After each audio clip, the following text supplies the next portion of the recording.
on this is we're live. Good morning, everyone. Welcome to Morning Minute with myself, Michael Bergio, Mark Novak, episode 267. Has Sophia left us? We had a big auction on the weekend. Yeah. Yes. What was your feeling about the auction, Mark, and just in general? So we're talking about COVID, the fear, people's, perception and just attitude, basically. I reckon people have health-wise, no. Like health-wise, people are very conscious, very respectful, wearing masks, social distancing, sanitizing, recording details where they should. Health-wise, no. But economy-wise and confidence in the economy-wise, certainly property. Like, how was that auction on Saturday, 56 Cook Street? You can check it out on our social media account, the live auction. But how was it, Michael? It was good, Jeff. Good to see you. He says Burge is back. Philip, good morning.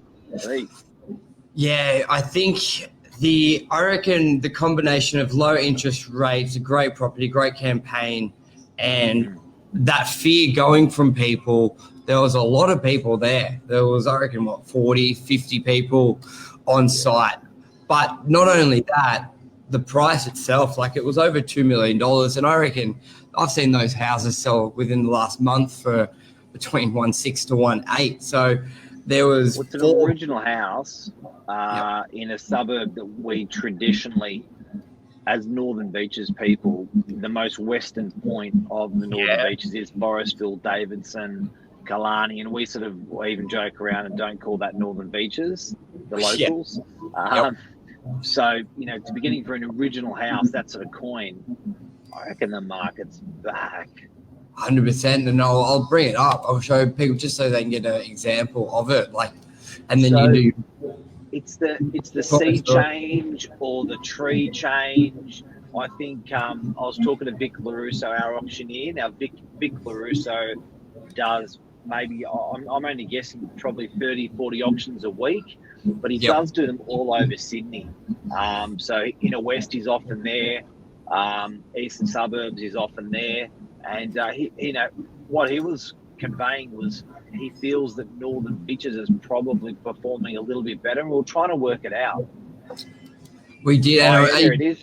You see it on the screen, like this. Big backyard. Very typical, though. Very typical. Yeah. Nice brick home, big block. Look at the floor plan.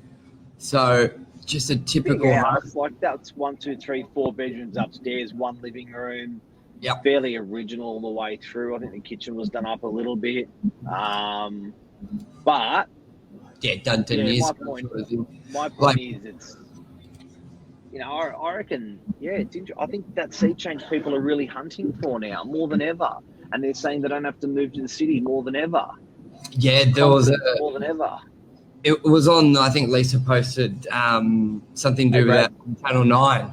Channel 9 had something about people coming to the Northern Beaches. So I think there's a very big shift sentiment-wise you've got, I read an article, I forget, it was on LinkedIn, but it was basically about many levers the government have to stimulate the economy at the moment and reducing the laws, the ones we discussed on Saturday, the accountability, what was it called? The accountability laws, basically about the application, the responsibilities coming off the banks, and it's on the applicant. You got that combination, the combination of, due to the virus and the pandemic, New South Wales doing really, really well compared to other states, and also more information out there about who's at risk and all that stuff. But we don't want to be talking about the virus, but we're more the chain reaction of, what?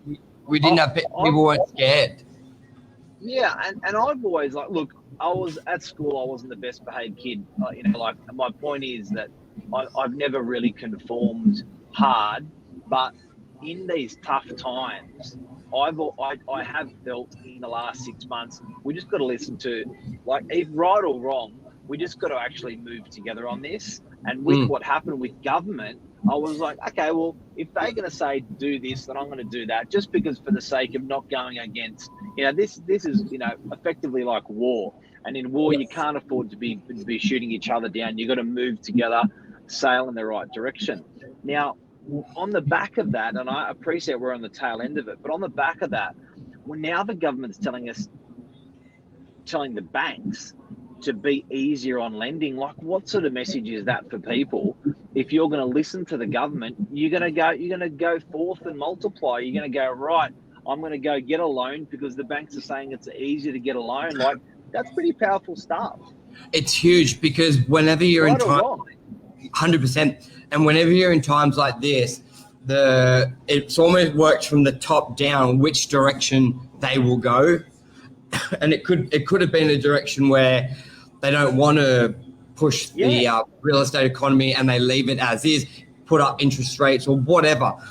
There's always two paths they can take, and by having the restriction of those regulations is basically a message, a beacon of light saying, this is the path we're going down.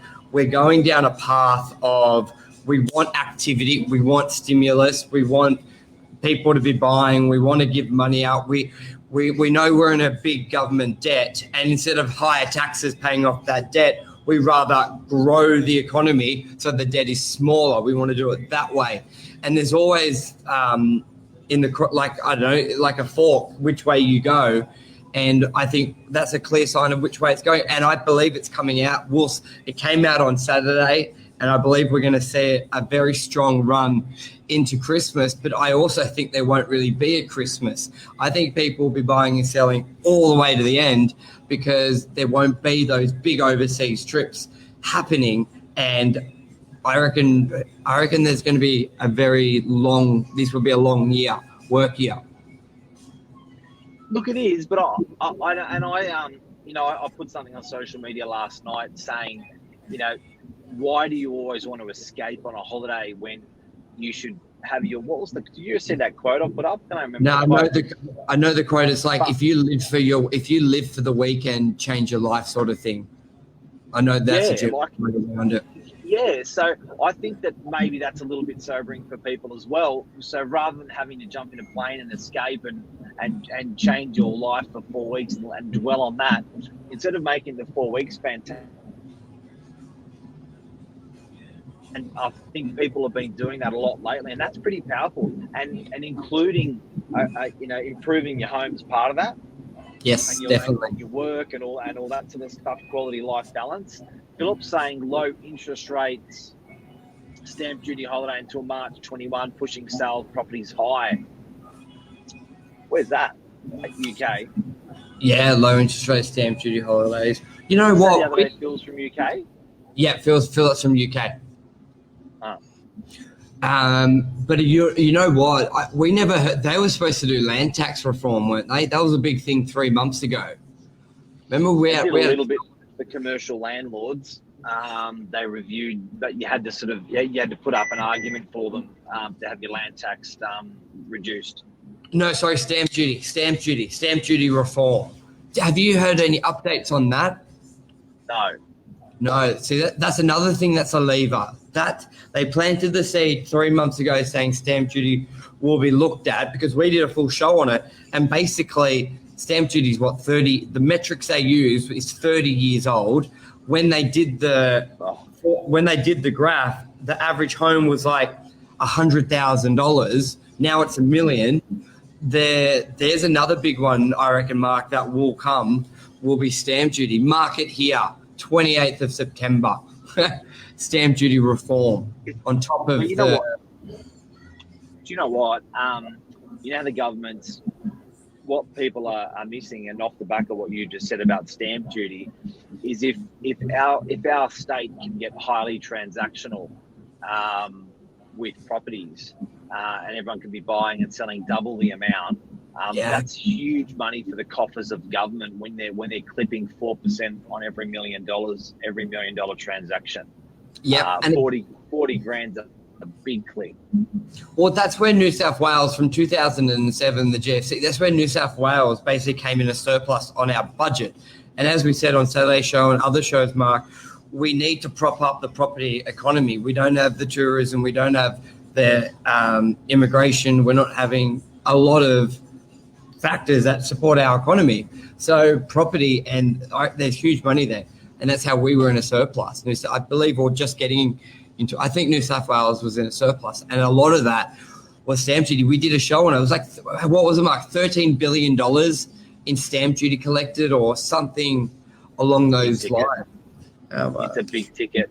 Elisa Novak says we will see double the people on the beaches over Christmas, an influx of holiday makers and out of the area buyers. Hey, it's school holidays today. Is it? I wouldn't want to be on the Pacific Highway of Sydney heading north today. Okay, so how long is school holiday? I think 2 weeks, but I reckon we're going to see unprecedented amount of travel across our states, in our states at the moment. But certainly back to what the story is, has the fear left us? Summer helps. People are like bears. They hibernate through winter periods and they come out and play during summer periods. People are definitely doing that now as winter has left us. You may have seen my Game of Thrones promo. Yes. But, winter's definitely left. And I reckon, that activity, that hive of activity, we have no idea what the hive that we're going to see happen in Sydney over the next 3 months. It's going to be fantastic for hospitality. It's going to be fantastic for local Australian travel. And it's going to be fantastic for the property market. And I do think the fear has left us. Medically, no. But I think emotionally and strength-wise and all that stuff, I think people are feeling pretty strong. Yeah, and I just popped in the article about the New South Wales stamp duty. Brad just said 30 years ago, the average price homes in Brisbane was more like 50 to 60,000. And what's that now, Brad? 400, 500,000, huge jumps. But on stamp duty, the stamp duty used to be like 2% at that level that Brad just mentioned, the 50 grand, just stamp duty was 2%. It then went up to something like 3%, around 4, 5, 600,000. And then when you started in the big figures, it hit at 4%. But now most properties are selling on that and hitting that 4% band. It was a band, the way they had the stamp duty broken up, and that band is old. You're buying cars, everything fits in that stamp duty. Cars, property, And just before we wrap up, as with your comment, people coming into the northern beaches, what will that do to property? When you find a lot of people traveling, will that help the rental market? Will that help people buy? Like, what can owners do? What should agents be doing? What will we be doing? What do you see when people are making influx? Because people who normally go to Europe may be coming to Manly, maybe coming to Palm Beach for the weekend. How can people capitalize on that? Look, I love the long approach. Yep. Rather than the short approach, but I think the long approach is going to be that people, and I always say it. It's happening like a rung, inner rung, outer rung, outer rung, outer rung, outer rung. People that have always pushed and dwelled into the centre, which is Sydney CBD, for instance, Brisbane CBD is the same. We've got CBDs in every state. But everyone who's always focused on that CBD, wanted to be, dreamt about being close to that CBD, pushed into the CBD, and now, and that's called urbanisation. Now people are pushing out of that CBD towards the suburbs. I call that burbanisation. So burbanisation is clear, nothing to do with bourbon the drink, but burbanisation is clear, and I think that Northern Beaches is going to be a clear winner in the long term. The only loser out of this I see is Sydney CBD. I think that it's going to be very hard in the mid to long term. I still think there's natural gravity which goes towards the centre, yes, but now there's equal and opposite force, maybe even greater, for people to be in the suburbs, live and work in the suburbs. Very true. And just what Anmal said, I reckon the interim changes to stamp duty will be nil, payable up to $800K. And that's a very, and I think I sort of agree with that, because if you look at you remember that building plan incentive, no stamp duty, up to 150K of tax deductible on any work. Like there was they wanted to stimulate the people building, and also the new rules for first home buyers. The thing is no stamp duty up to 800K, or is up to $1 million, one or the other. But they're already testing that as well, like the threshold going from 650 as the best case scenario of no stamp duty up to 800. A lot of the time when big changes happen, they're not normally like, here it all is. It drip feeds to us, and they test the waters with other policies as well. So I think that's a very good analysis. Anmol, Brad, 550,000 is now the median. So that's a big change from, what was it, 50 grand, 60, 30 years ago to 550. Very good show. Love all the comments. Thanks, guys. We love being interacting. And it's cool we can put them up. So say something, we'll pop it up. It's great. And another thing, guys, I do think, and another thing I don't like to admit, but I reckon our government's done a pretty cool job. And I just feel confident in the next move that they that they make, whatever it may be. They seem to be well calculated. We've been pretty well insulated and protected compared to other countries in the world, riots, shit like that. Look, I'm not political person, and I don't like, I'm not swayed that way, but we've still got to pat ourselves on the back and pat we've done a good job as a country. But 100% agree. And I think that's a wrap for Monday morning, start of a new week. Let it rip. What a great day. Beautiful weather, blue skies. Everyone have a great week. Michael, thank you. No problem. Cheers, everyone. Bye. See you, everyone. Love you. See you. Bye.